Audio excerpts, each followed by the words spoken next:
Hi எல்லோரும் எப்படி இருக்கீங்க? நம்ம இன்றைக்கி நம்ம வீட்டில் உள்ள சிம்பிளான பொருட்களை வச்சு ஒரு ஈஸியான புட்டிங் பண்ண போகிறோம். செய்கிறது ரொம்ப ரொம்ப சிம்பிள் தான். வெக்கேஷனில் இருக்க இந்த குழந்தைங்களுக்கு செஞ்சு கொடுத்து பாருங்கள், கண்டிப்பாக உங்களை பாராட்டாமல் இருக்க மாட்டாங்க.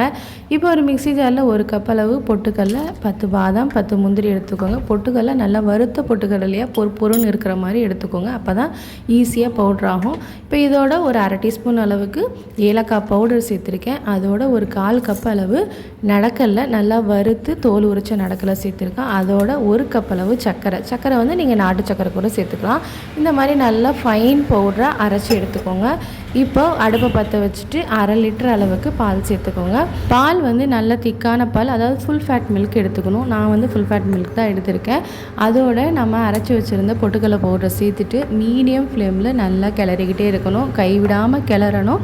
கிளறதை விட்டுட்டிங்கன்னா அடியில் பிடிக்க ஆரம்பிச்சிடும். இப்போது நான் வந்து எக்ஸ்ட்ரா குழந்தைங்களுக்கு வெண்ணிலா ஃப்ளேவர்னால் ரொம்ப பிடிக்கும், அதனால் ஒரு 1/4 டீஸ்பூன் அளவுக்கு வெண்ணிலா எசன்ஸ் சேர்த்துருக்கேன். உங்களுக்கு வேணும்னா சேர்த்துக்கலாம், இல்லாட்டி ஸ்கிப் பண்ணிக்கலாம்.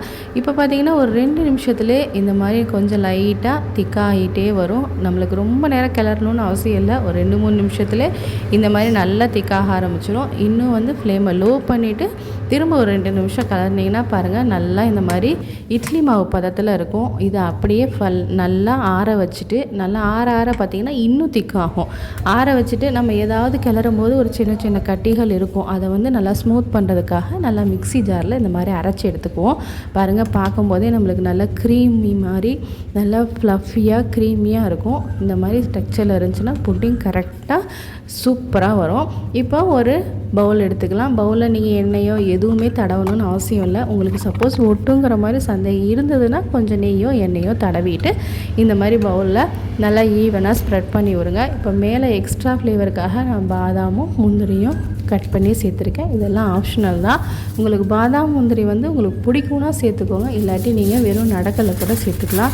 இப்போ இதை நல்லா இப்படி மூடி வச்சு நான் மேலே கொஞ்சம் இப்படி அந்த மாதிரி அமுத்தி விடுறேன், ஏன்னா மேலே வந்து நல்லா ஈவனாக வரணும் அப்படிங்கிறதுக்காக. இப்போ இதை நல்லா ஃப்ரிட்ஜில் வச்சு ஒரு 1 மணி நேரம் வச்சு எடுத்திங்கன்னா போதும். இப்போ பாருங்கள், பவுல்லேருந்து தானாக செப்பரேட் ஆகுது. இதுக்கு ரொம்ப ரிஸ்க் எடுக்கணும்னு அவசியம் இல்லை. மேக்ஸிமம் பார்த்திங்கன்னா ஒரு 5லேருந்து 10 நிமிஷம் இருந்தீங்கன்னா போதும், உங்களுக்கு சூப்பரான புட்டிங் ரெடி ஆயிரும். அவ்வளோதான். இதை கவுத்து கொட்டிட்டு நம்ம சூப்பராக கட் பண்ண வேண்டியதான். இது கையில் ஒட்டாது. பாருங்கள், நம்ம கத்திலே கூட இது ஒட்டவே ஒட்டாது.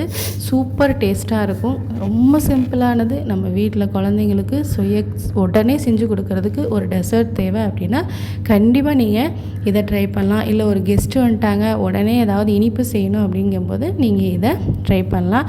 நீங்கள் இதில் நாட்டு சக்கரை போட்டுக்கலாம், இல்லை கருப்பட்டி போட்டுக்கலாம். உங்களுக்கு எந்த ஃப்ளேவர் பிடிக்குமோ, எந்த சக்கரை பிடிக்குமோ அதை போட்டு நீங்கள் ட்ரை பண்ணி பாருங்கள்.